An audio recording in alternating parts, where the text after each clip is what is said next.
দেবতাদের মধ্যে, দেবীদের মধ্যে এক অনন্য চরিত্র হল মা মনসা। মনসা দেবীর জীবন, মনসা দেবীর সংগ্রাম, মনসা দেবীর একাগ্রতা, অধ্যবসায়, এইসব বিষয়গুলো মানব সমাজের উপরে একটা দারুণ সুফল প্রভাব বিস্তার করে। কিন্তু দুর্ভাগ্যবশত আমরা মা মনসার সেই চরিত্রটাকে অনুসরণ না করে তাকে দেবী রূপে স্বর্গে পাঠিয়ে দিয়েছি এবং তার কাছ থেকে আমরা অনেক দূরে আছি, তার আদর্শ থেকে আমরা অনেক দূরে আছি। আমরা মা মনসাকে প্রধানত সর্পদেবী বলি এবং সর্পাঘাতের হাত থেকে রেহাই পাওয়ার জন্যে মা মনসার পূজা করি।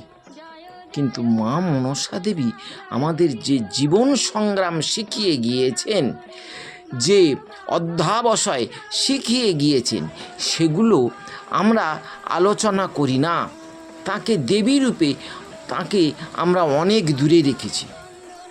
আজ এই ভিডিওর মাধ্যমে আমি আপনাদেরকে বলার চেষ্টা করব যে মা মনসার চরিত্র, মা মনসার জীবন, জীবন সংগ্রাম, জীবন শৈলী আমাদের জীবনের, আমাদের সমাজের ওপরে কতটা প্রভাব বিস্তার করে, তাকে অনুসরণ করলে আমরা জীবন সংগ্রামে কতটা জয়ী হতে পারবো, সে বিষয়ে আজ এই ভিডিও আপনাদের অনুসরণ করার জন্যে অনুরোধ করছি।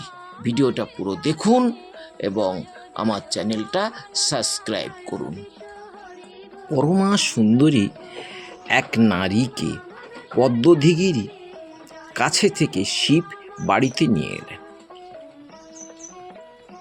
দেবী পার্বতী ভাবলেন যে নিশ্চয়ই শিব আর একটা মেয়েকে নিয়ে এসছে বিয়ে করবার জন্য। তখন দেবী পার্বতী ওই মেয়েটাকে নিগ্রহ করলেন এবং তার একটা চোখ কানা করে দিলেন, একটা চোখ তিনি নষ্ট করে দিলেন। সেই মেয়েটি হলো মা মনসা। বলা হচ্ছে যে পদ্ম ফুলের ওপর শিবের বীর্য পড়েছিল, সেই থেকে জন্মগ্রহণ করেছেন একটা মেয়ে, যে মেয়েটা পরবর্তীকালে শিবের মানস কন্যা হয়েছে। এখানে পুরাণ এখানে সত্যকে বিকৃত করেছে, এটা সত্য নয়। শিব একটা মেয়েকে পেয়েছিলেন, তিনি তাকে মানস কন্যা রূপে বরণ করেছিলেন, এটাই সত্য। শিব তাহলে মনসা দেবীকে নিয়ে অন্য জায়গায় রাখলেন, যেখানে রাখলেন সেখানে হাজার হাজার সাপ সর্প রাজ্য। তারপরে জরৎকারু ঋষির সঙ্গে বিয়ে হলো। জীবনে সংসার হলো না। জরৎকারু ঋষি মনসা দেবীকে ত্যাগ করে চলে গেলেন। কিরকম ট্র্যাজেডিটা দেখুন। জরৎকারু ঋষির চিহ্ন হিসেবে আস্তিক ঋষিকে রেখে গেলেন। আস্তিকের মা হচ্ছে মা মনসা দেবী। অবহেলিত, লাঞ্ছিত, সর্পরাজ্যের এক অবজ্ঞায় পীড়িত নারী। সেই নারীর স্বপ্ন হলো যে তিনি দেবী হবেন। দেবাদিদেব মহেশ্বর তার ধর্মপিতা। তিনি আবেদন করলেন, মহেশ্বরের কাছে আবেদন করলেন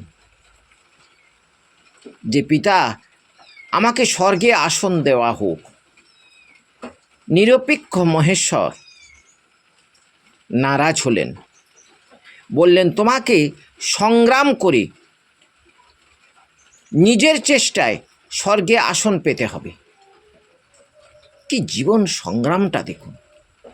নিপীড়িত এক জীবন, অবহেলিত এক জীবন, লাঞ্ছিত এক জীবন, জীবনে দাঁড়াবার জন্যে, প্রতিষ্ঠা পাওয়ার জন্যে নিরলস চেষ্টা করে যাচ্ছেন, যা আমাদের শেখায় যে তোমরাও উঠে দাঁড়াও, তোমরাও চেষ্টা করলে পারবে, তোমরাও জীবনে উন্নতি করতে পারবে। মনসা দেবীর চরিত্রটা এমন। তিনি চেষ্টা করতে লাগলেন, শিবের কাছ থেকে তিনি কোনো সাহায্য পেলেন না। তারপরের কাহিনী, আমি কাহিনীতে যাচ্ছি না,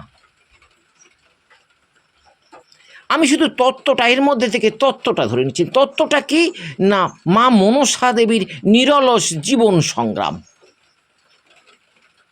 এক সময় এই জীবন সংগ্রামে তিনি জয়ী হলেন এবং স্বর্গে একটা আসন পেলেন।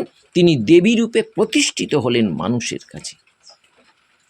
মনসা দেবীর পূজা করলে সর্পাঘাতের হাত থেকে রেহাই পাওয়া যায়, এটা যেমন সত্যি,